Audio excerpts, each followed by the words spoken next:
1.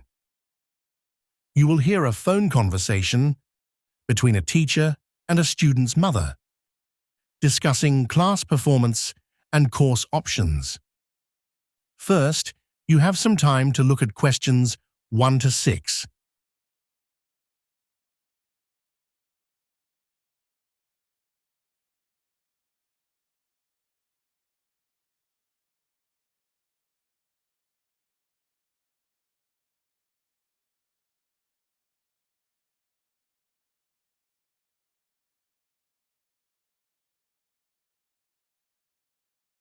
Now listen and answer questions 1 to 6. Good afternoon. May I speak to Noah's parent? Good afternoon. I'm his mother. Who's speaking, please? This is Noah's instructor, Olivia Benson, calling from the Creative Arts Academy. I'm getting in touch regarding his acting class at the academy. Oh, thank you for calling. How's Noah getting along in acting class? You know, he just joined last month. Unlike the rest of his classmates who have been attending since May, I'm a little concerned he might not blend in easily. There's absolutely no cause for concern. He's been showing excellent progress in his acting sessions. Really? Yes, he didn't settle into the new environment quite as swiftly as I initially thought he would, and seemed a little withdrawn at first. But after just a few days, he made some good friends and became noticeably more outgoing and engaged in activities. Noah's really setting an example for the others, as he's consistently an enthusiastic contributor in lessons. He shares his ideas confidently and is highly imaginative. That's surprising to hear, but now that you mention it, he's been chatting nonstop about the class at home recently. That's lovely to hear. Enthusiasm is always the best teacher.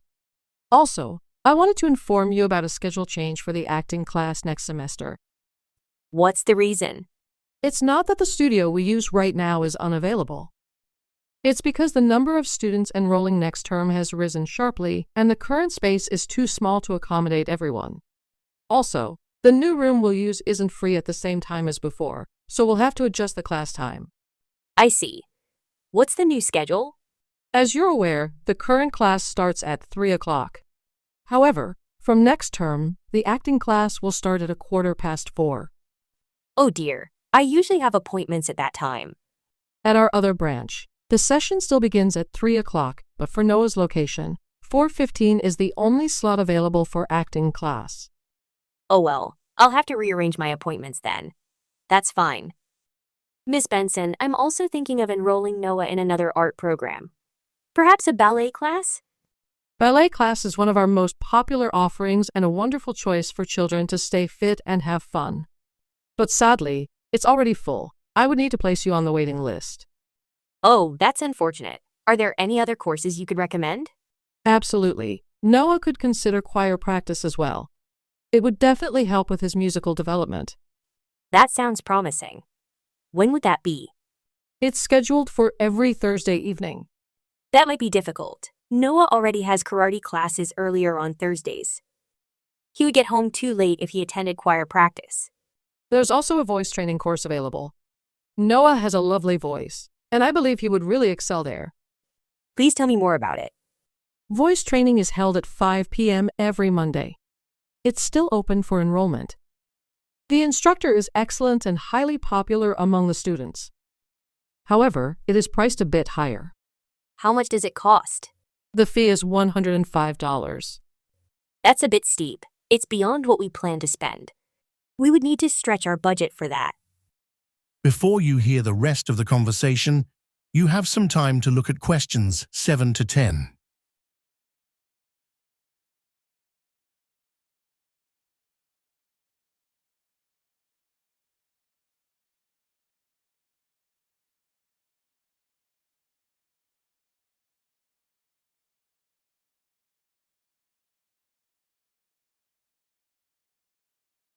Now listen and answer questions 7 to 10.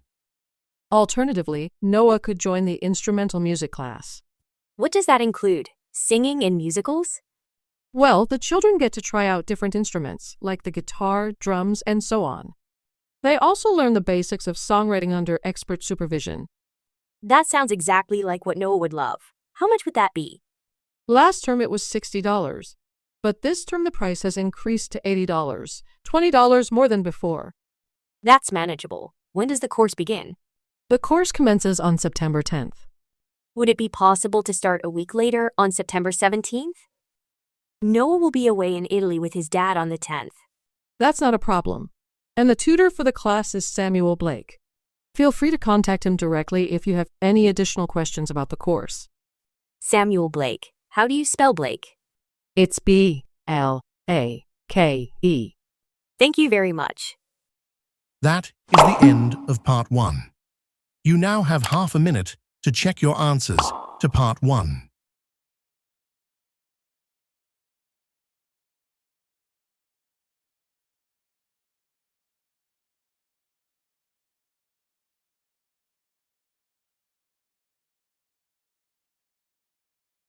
Part 2. You will listen an event organizer, sharing information about a snowboarding and skiing exhibition. First, you have some time to look at questions 11 to 15.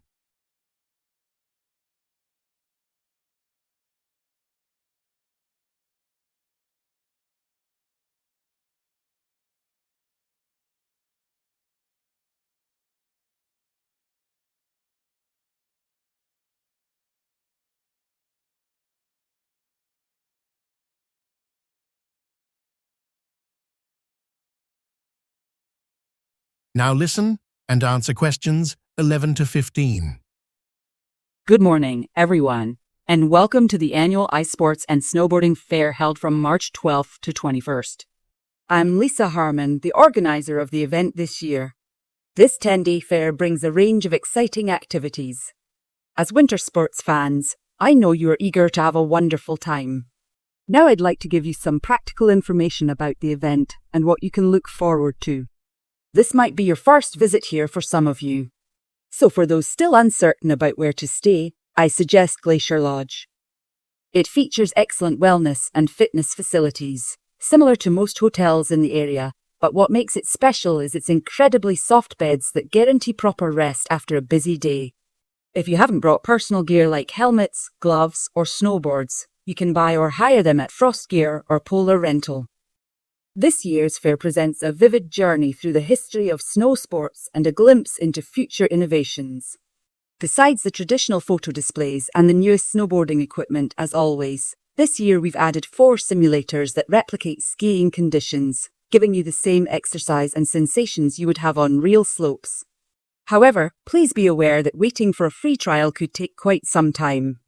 Many people have asked how to enter the skiing and snowboarding contest. Well, instead of filling out forms on your entry ticket or overwhelming the organisers with inquiries, the most efficient way is to consult the fair's monthly newsletter for registration details.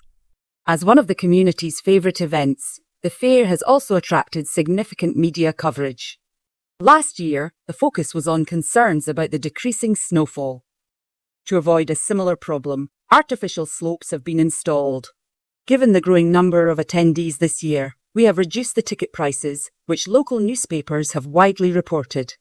A great benefit for our guests is the Snow Programme, offering an array of classes and workshops led by certified trainers for all skill levels, from beginners to experienced hobbyists.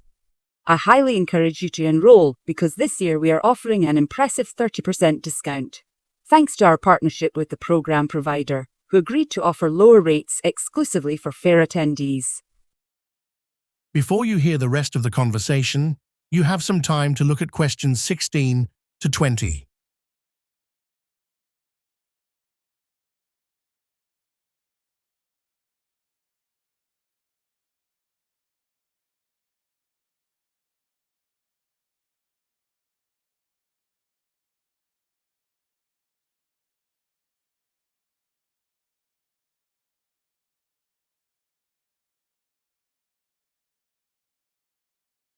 Now listen and answer questions 16 to 20. Now I'd like to move on and introduce the scheduled talks over the next week to help you organise your plans. Our first speaker, Peter, is a senior instructor at our academy. With extensive experience, he will discuss the dangers faced by skiers and snowboarders. Most incidents occur due to carelessness or lack of knowledge. Effective risk management requires assessing both the likelihood and the outcome of accidents. Following that, the presentation titled Preparation will be given by Daniel Moore. He will go over common mistakes new skiers and snowboarders make, offering advice on selecting the right equipment, proper attire, and ways to care for your skin. For example, rental boots are often uncomfortable, and Daniel will share useful methods for making them more wearable. The third presentation is a documentary showcase, exploring skiing and snowboarding and the distinctions between them. It also follows a group of adventurers discovering new trails with breathtaking scenery. The filmmaker Luke Edwards will attend and share insights about the filming journey. The fourth lecture will cover skiing techniques, delivered by Thomas Blake. This session is designed for those who have already attempted skiing but want to improve. Thomas will teach techniques for better turning skills. Many skiers can keep their skis mostly parallel, but if control is poor, it makes progression difficult. Practical drills will also be suggested to enhance your parallel skiing, helping you tackle steeper descents confidently. Finally, Mark Johnson will conclude the presentations, focusing on skills for more advanced skiers. He integrates snow trekking into skiing. When climbing through deep snow, walking becomes tougher, so he advises maintaining a wider stride, roughly shoulder width, to improve balance. This tip is equally valuable for skiing on challenging terrain. That is the end of Part 2. You now have half a minute to check your answers to Part 2.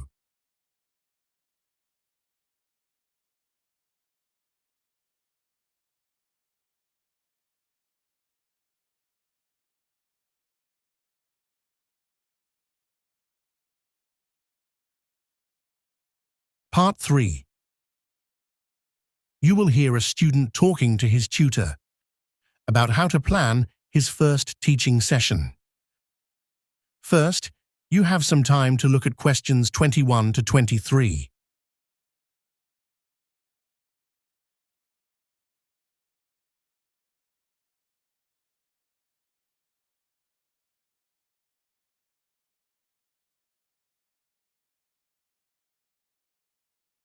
Now listen and answer questions 21 to 23. So, Kevin, how did it go preparing your class sessions? Is there anything in particular you'd like to talk about? Well, this will actually be my first time teaching in a middle school environment.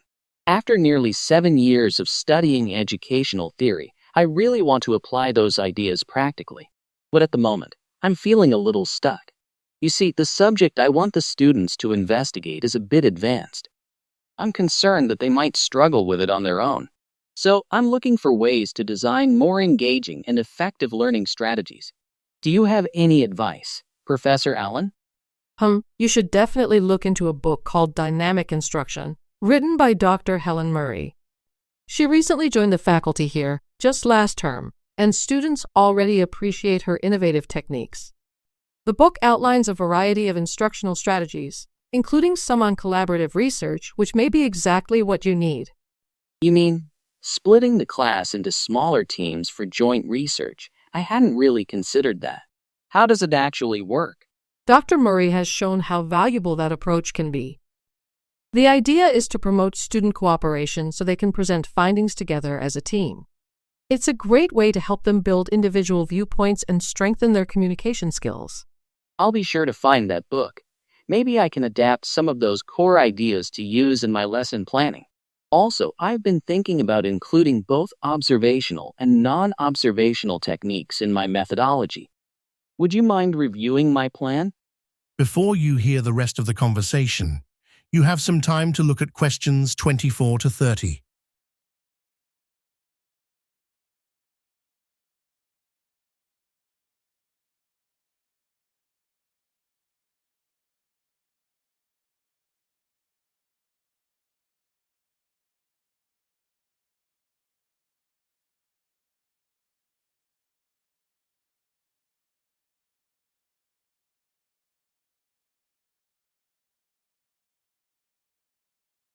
Now listen and answer questions 24 to 30. Not at all. What types of observational strategies are you considering? For observation, I've come up with 2. First, the pupils can assess each other's behavior. I feel that reviewing fellow students through criteria-based reference evaluation allows constructive feedback. It can also improve their understanding of the subject material. That's a clever strategy, especially for managing a large classroom where individual observation would be tough.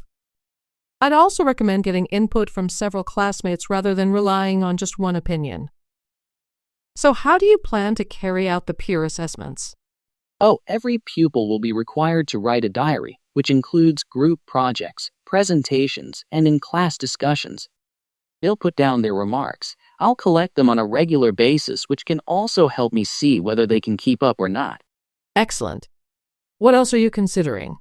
In addition, I also plan to do video recording. I've already purchased a camera just in case I miss anything important. I can go back and review their performances anytime I want. Would you record every in-class activity? No, I'll just keep track of an in-class simulation, which would require every pupil to fully participate. Students will act as members of a city council meeting, discussing issues like whether or not prohibition should be instated in the United States. That's a very creative and thought-provoking approach. I'm curious to see how it works out. Do you send me a copy of the assessment afterwards? Will you? Absolutely, I'd be happy to. So, what have you planned for the non-observational part? Well, my plan is to quantify the statistics.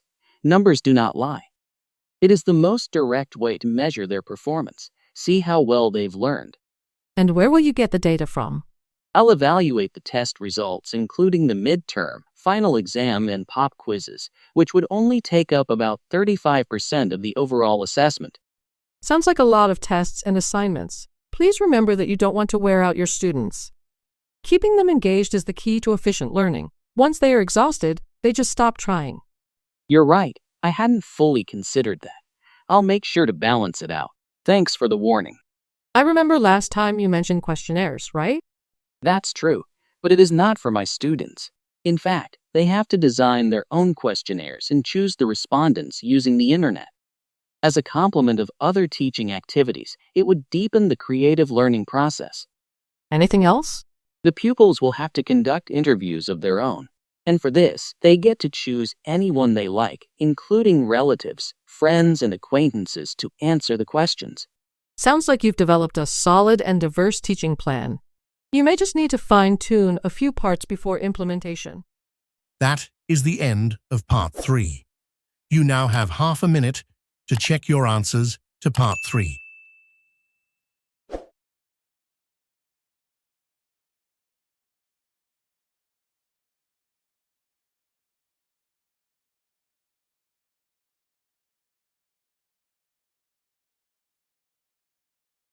Part 4.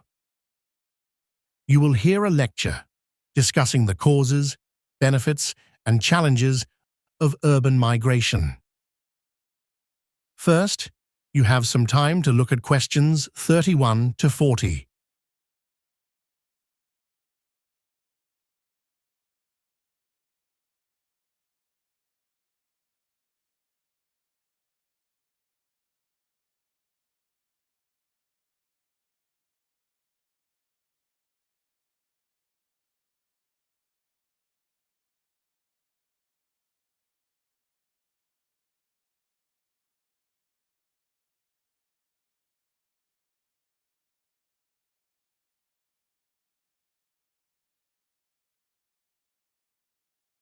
Now listen and answer questions 31 to 40.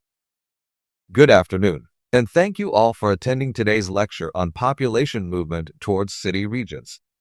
Over the past few decades, the globe has witnessed a remarkable expansion in city development. Approximately 3.5% of the planet's surface is now covered by urban areas. That marks an increase of more than 55% when compared to earlier estimates.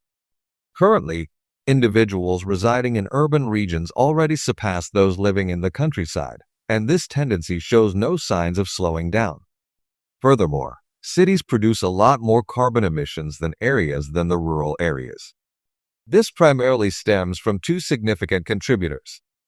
Firstly, as more individuals relocate to cities worldwide, the construction of public facilities and housing complexes has surged.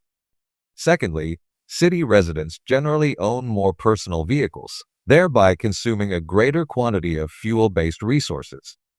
Although the shift away from rural life is sometimes viewed negatively, there are notable environmental and social advantages linked to this migration. For instance, the worldwide rise in urban movement and the expansion of cities offer a chance for ecological recovery, especially in areas where farming has led to forest clearance. When rural communities move away, native woodlands are given the opportunity to regrow. Moreover, transportation is far more accessible in cities. Living in rural areas often means limited mobility. For example, in villages, transport services such as buses or taxis may cease after 10 p.m. In contrast, urban dwellers benefit from a variety of transit choices around the clock. Another positive urban feature is the use of innovation and investment to produce renewable energy. Recently, facilities have been established to harness methane emissions, a gas produced from decomposing garbage, and convert them into usable power. This method transforms a harmful greenhouse gas into electricity, rather than letting it escape directly into the sky. Additionally, the dynamic atmosphere of city life offers women expanded career options. In the cities, they can pursue roles such as architects, directors, or even professional athletes. These shifting roles have influenced relationship trends. More and more women are opting to focus on their professional development rather than settle down, contributing to a noticeable rise in delayed partnerships. Many choose to stay single into their late 30s. They desire financial independence and personal achievement. Cities also provide a better environment for upward mobility in the workplace.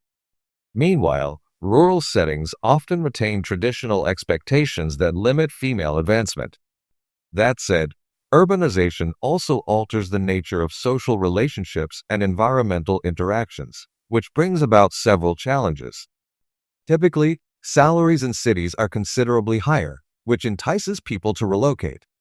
But these higher earnings are frequently counterbalanced by increased living costs and the loss of homegrown produce, like vegetables from personal gardens.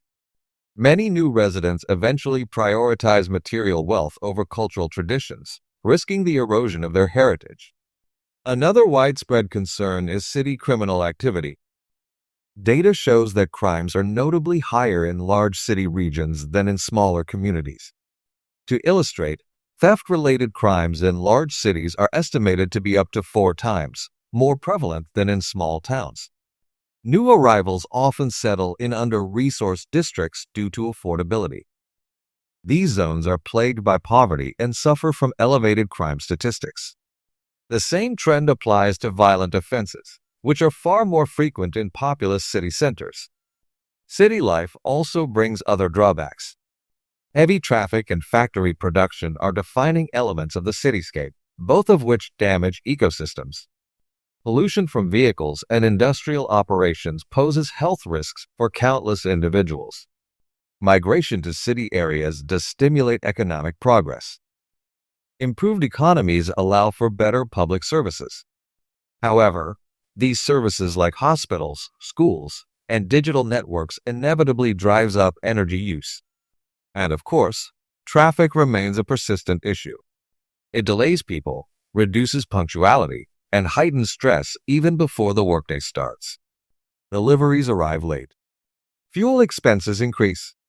Over time, the overall well-being of commuters deteriorates. Even worse, if traffic congestion prevents effective job placement, it becomes an obstacle to economic productivity. That is the end of Part 4. You now have half a minute to check your answers to Part 4.